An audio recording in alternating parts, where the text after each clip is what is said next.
Setiap hari aku datang sekolah. Tapi bukan sebab nak belajar. Aku cuma takut kalau mereka ada.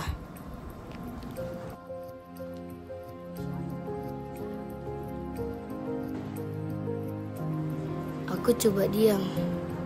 Sebab kalau aku lawan, lagi teruk aku kena. Kadang-kadang aku rasa kalau aku tak datang sekolah pun tak ada siapa peduli. Amir, jangan simpan sendiri-sendiri. Kau tak sendirian tau. Rupanya masih ada orang yang peduli.